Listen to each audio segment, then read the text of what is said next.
Hello friends, welcome to my channel. ఈ channel like and subscribe చేసుకోండి. చాలామంది చూస్తున్నారు కానీ సబ్స్క్రైబ్ అయితే చేసుకోవట్లేదు. ప్లీజ్ సబ్స్క్రైబ్ చేసుకోండి. ఇప్పుడే రాజసాబ్ సినిమా చూడడం అయితే జరిగింది. ఆ సినిమా వచ్చేసరికి ఎలా ఉందంటే, సినిమా అయితే కొంచెం యావరేజ్ ఆ టైప్లో ఉంది. ఫస్ట్ ఆఫ్ ఆల్ ప్రభాస్ గారి లుక్స్, ప్రభాస్ గారి ఫైట్స్ అవైతే చాలా బాగున్నాయి. ఆయన లుక్స్ వైజ్ వింటేజ్ ప్రభాస్ని అయితే మారుతి గారు చూపించడంలో అయితే సక్సెస్ అయ్యారు. కానీ హీరోయిన్స్ విషయానికి వచ్చేసరికి ముగ్గురు కన్నా ఇద్దరు అలా పోనీ ఒక్కళ్ళు అలా మెయింటైన్ చేస్తుంటే బాగుండేది. వాళ్ళు అంతమందిని పెట్టేసరికి సినిమాకి కొంచెం మైనస్ లాగా అయిపోయిందనమాట. కామెడీ పరంగా చూసుకుంటే కామెడీ కూడా కొంచెం లైట్గా పర్లేదు. ఫస్ట్ హాఫ్ కొంచెం కామెడీ ఉంది, సెకండ్ హాఫ్లో కూడా అక్కడక్కడ కామెడీ ఉంది, కానీ పెద్దగా అంత కామెడీ సీన్లు అయితే పండినవి కూడా అంతేం లేదు. ఇటు మ్యూజిక్ విషయానికి వస్తే తమను బ్యాక్గ్రౌండ్ స్కోర్ అయితే ఎరగదీసేశాడు. కానీ సాంగ్స్కి వచ్చేసరికి 2 సాంగ్స్ అయితే బాగున్నాయి. సహనా సాంగ్ ఒకటి, రాజాసాబు టైటిల్ సాంగ్ ఒకటి బాగుంది. కానీ మనకి ట్రైలర్లో చూపించిన చాలా సీన్స్ వరకు కట్ చేసేసారు. అది ఎందుకనేది కూడా అర్థం కాలేదు. చాలా వరకు కట్ చేసేసారు.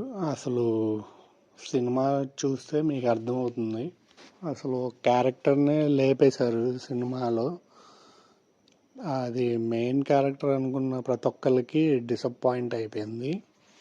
సినిమా అయితే ఫస్ట్ హాఫ్ బాగుంది, సెకండ్ హాఫ్ డల్ అయింది సినిమా.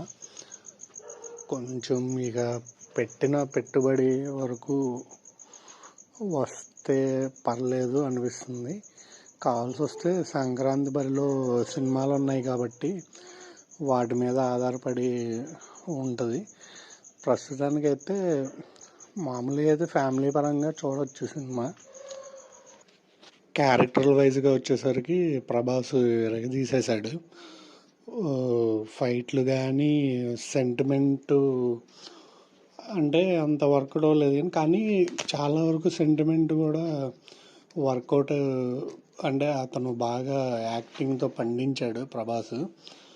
తర్వాత వచ్చేసరికి నెక్స్ట్ విలన్గా సంజయ్ దత్ ఆయన చేశారు. ఆయన యాక్టింగ్ గురించి ఇక మనం చెప్పనవసరం లేదు, ఆయన బాగా పండించారు. తర్వాత బొమన్ ఇరానీ గారు ఒక సెకండ్ హాఫ్లో ఒక గంట ఉంటారు. ఆ గంట సేపు ఆయన కూడా బాగానే అలరించారు.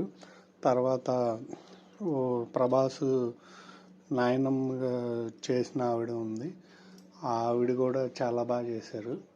తర్వాత కామెడియన్గా సత్య అండ్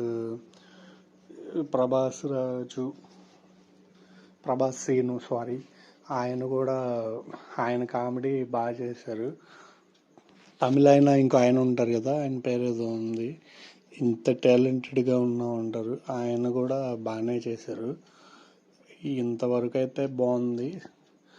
అయితే కొంచెం స్టోరీ ఉంటే ఇంకా బాగుండేది మూవీ. హర్రర్ కామెడీ అన్నారు కానీ హర్రర్ అంత అనిపించలేదు. ఎంట్రన్స్లో సినిమా స్టార్టింగ్లో కొంచెం టెన్షన్ పెట్టారు, కానీ తర్వాత తేలిపోయింది. హర్రర్ అనేది లేదు, కామెడీ కూడా తక్కువగానే ఉంది సినిమా. కావాల్సి వస్తే ప్రభాస్ గారి ఫ్యాన్స్కి మటుకు ఆయన లుక్స్ వైజ్ అండ్ ఫైట్లు కానీ ఆయన యాక్టింగ్ పర్ఫార్మెన్స్ కానీ అవి చూడటానికి వెళ్ళొచ్చు సినిమాకి. ఇక అంతకు మించి సినిమాలో అయితే ఎక్స్పెక్ట్ చేయాల్సింది ఏమీ లేదు. ట్రైలర్లో చూపించిన చాలా వరకు సీన్లు కట్ చేసేసారు. అవి ఉన్నట్లయితే ఇంకా బాగుండేది అనేది ఫీలింగ్. అందరికీ అదే ఫీలింగ్ వస్తుంది. దీని ప్రకారంగా రేటింగ్ ఒకవేళ ఇవ్వాలి అనుకుంటే 5కి 2.5 సినిమాకి ఇవ్వచ్చు. అది కూడా కష్టం మీద 2.5 ఇవ్వచ్చు. అది ఇది సినిమా